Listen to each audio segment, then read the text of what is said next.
Lapkričio 1, na ir visi vykstame aplankyti savo mirusiųjų artimųjų ir apie tam tikrus svarbius kiekvienam dalykus mes pasikalbėsime su klebonu Mariumi Talučiu, Šventojo Liudviko bažnyčios klebonu. Kuo turėtų mums kiekvienam būti dar syk, pasikartojant, svarbus artimųjų kapų lankymas? Čia, žinot, yra pirmiausia begalinis dėkingumas savo artimiesiems, nes dėka jų tu gyveni šitam pasauliu. Gal ir man yra tekę ten sutikti tokių atvejų, žinot, kada, sakysime, vyksta laidotuvės, o anūkų nėra. Ir paklausiu, sakau, tai kodėl net važiavo anūkai? Ai, tai kunigė tenais būrelis kažkoks tai buvo, reiškia, dar tenais kažkokius tai tenais į tolį važiuoti ir visa kita. Ir kai pagalvoji, reiškia, arba ten jie nebendravo su savo ten kokią močiutę ir seneliu, bet esmė yra tame, kad ten bendravai, nebendravai, bet tau senoliai yra šventi, nes jeigu ne jie, tavęs nebūtų šitam pasauly. Mes esam amžinai skolingi savo tėvams ir savo seneliams už tai, kad jie mums davė pačią didžiausią gyvenimo, gyvybės dovaną. Ir, reiškia, tai yra dovanų dovana ir kai pagalvoju, mūsų protėviai, mūsų seneliai, jie labai sunkiai ir vargingai gyveno, jie matė karus, matė nepriteklių ir dirbo, aukojosi be jokio komforto, sunkiausiose gyvenimo sąlygose, tam, kad gyventumėm šiandien mes. Tai mes esame jiems labai dėkingi ir čia yra tokio žmogiškos brandos požymis, kada tu ateini, reiškia, prisimeni savo mirusiuosius. Vis tik 21 amžius ir tos tradicijos persipina su kažkokiais naujais dalykais, tarkim dabar vaikų atostogos, ilgasis savaitgalis, daug kas išvyksta kažkur į šiltuosius kraštus pasiskrudinti. Ką sako kunigai? Vis tik mes čia paminam tas vertybės, ar čia vis tik galima ir prieš lapkričio 1 aptvarkyti kapelį?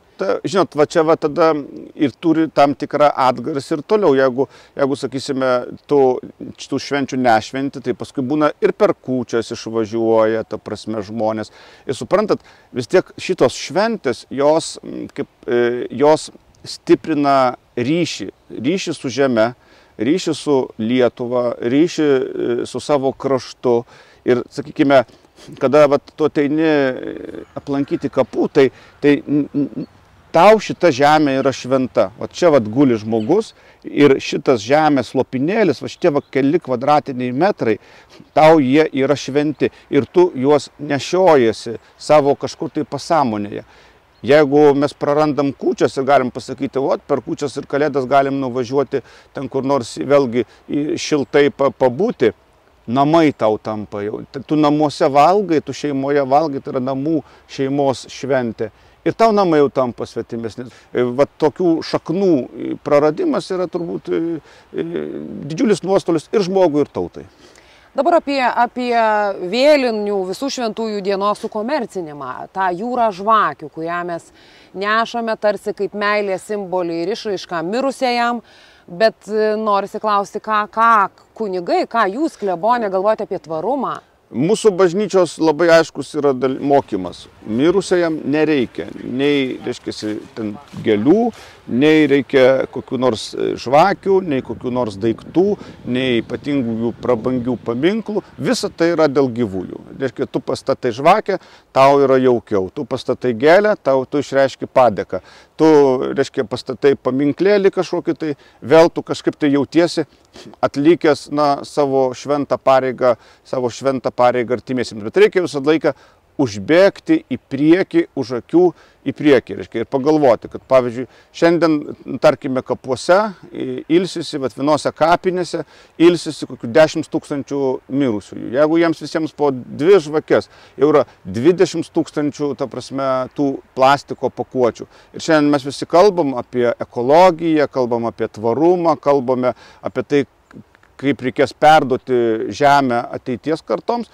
Ir iš kitos pusės, toks būna nesaikingas teršimas, žvakės, stiklas, plastikas. Gražiausias dalykas yra pirmiausia malda už mirusįjį, atmintis, pagerbimas jo, vieną žvakutę ir eglišakę. Ir labai, reiškia, kukliai, tvariai. Ne atnešimas, sudėjimas ir pabėgimas, bet per vėlinės pagal mūsų tautos tradicijas reikėtų vis dėlto pabūti kapuose.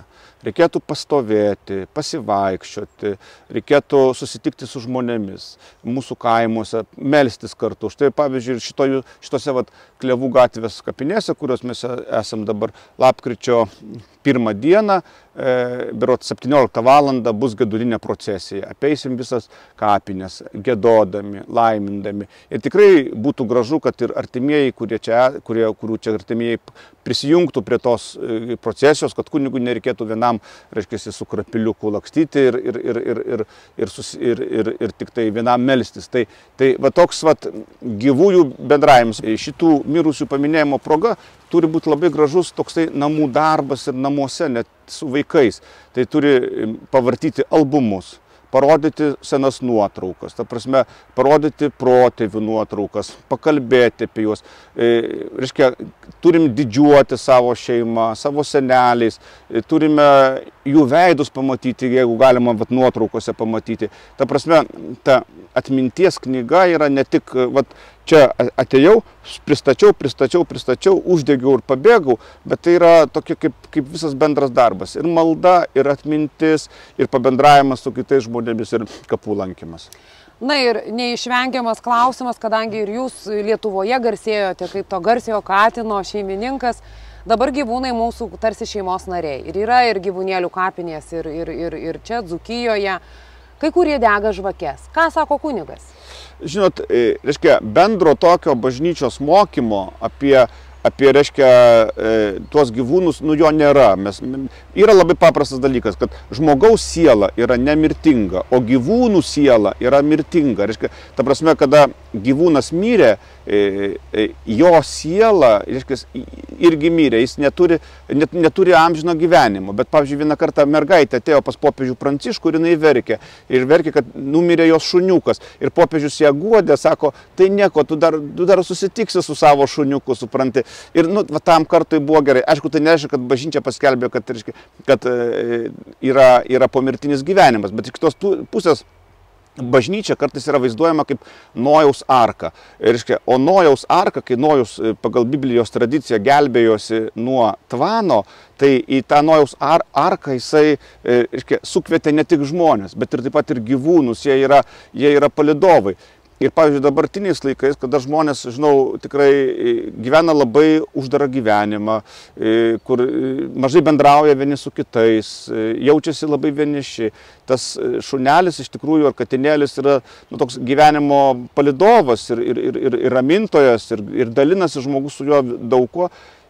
Ir kada jisai numiršta, aš tikrai esu matęs ir guodęs ne vieną žmogų, kur tiesiog ašaromis verkia, ir dar prisimena ten savo reksiuką ir tam žmogui tas akysės šunelis stovi, suprantat, ir jo gaila. Tai vėlgi, tai nėra oficialus bažnyčios mokymas, bet jeigu yra tos kapinės, žmogus jeigu nueina, tai irgi yra jo gyvenimo dalis. Ir ta prasme, tas gyvulėlis savotiškai irgi pažadino žmoguje gerumą, rūpestingumą.